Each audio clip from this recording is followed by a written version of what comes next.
Colby. I'm the Horticulture and Habitat Programs Manager at Practical Farmers of Iowa, and I'm going to show you my compost bin. So this is the bucket that I use in the kitchen to hold the compost before I take it out. It is a peanut butter bucket. I got it for free from the co-op when they refill their bulk peanut butter containers. Right now there's only one egg in it, one eggshell, which I just ate earlier. And so I keep the lid on this under my sink. And I take the lid off and put stuff in it. And then I bring it out here and I just dump it right in there. This compost setup has two sides in it. You can see it's sort of kept away from the edge of the fence so that it doesn't make the fence too gross. It's also, as you can see, surrounded by volunteer plants and some Solomon seal. This is a potato, there's a squash over there, there's a lot of catnip. And it's just a little bit of privacy fencing that I like, plastic privacy fencing that I bought at Menards, and then I tied it to some stakes to sort of help it keep its shape.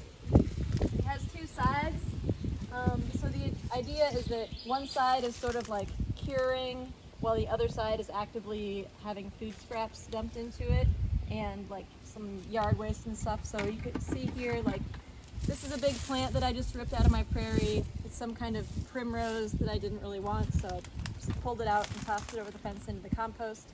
This side is, has some volunteer potatoes and squash in it, because it's primarily soil at this point. So I'll let Hannah come around and take a video of that.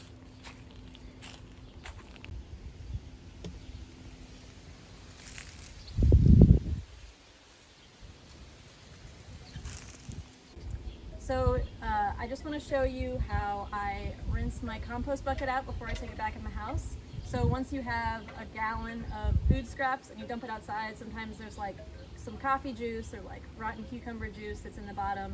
And so what I do is I just put my hose sprayer on jet and I give it a rinse like that and like shake it around, swirl it, dump it out, give the lid a hit. And then I just set those outside and let them dry in the sun. Occasionally I'll, spray them with bleach if they are really getting stinky, but it's really not too bad with just a rinse. And I do this outside in the summer, and in the winter I use hot water and just give it a swirl in the house and then dump it back outside. What else do I do? If you get fruit flies in your kitchen, the tight sealing lid helps so that they don't get in there in the first place. But if you do get them, I just use like a little paper funnel inside of a jar that has a little apple cider vinegar, and that usually takes care of my problem okay. Alright, so this is another style of compost bin that I am not actively using, but it has these little flap lids that you can put on the top, and then you can put your compost in there. I had compost in it and it was finished, and I shoveled it out and haven't started using it again yet, but for like smaller yards, or if you wanted them to be covered up, this would be a good option. What I put in my compost is pretty much vegetable scraps, eggshells, vegetative yard waste, cut flowers that have gone dead. I don't put any bones in it. I don't put any meat in it. You can compost those things if you live far away from society, but since I live in town and a lot of people walk down my alley, it just smells really bad if you put meat in it. And with the vegetables and stuff, it just smells pretty much okay. Occasionally I'll get a shovel out and I'll just shovel some of the finished compost on the finished side over to the top of the vegetables if I think it's getting a little stinky or it's a little too wet. I just use some extra soil to cover it up and kind of smother the smell. I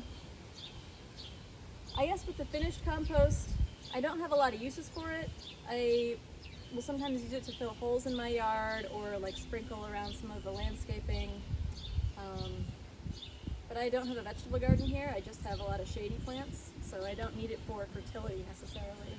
I just like to use it to get rid of my kitchen scraps.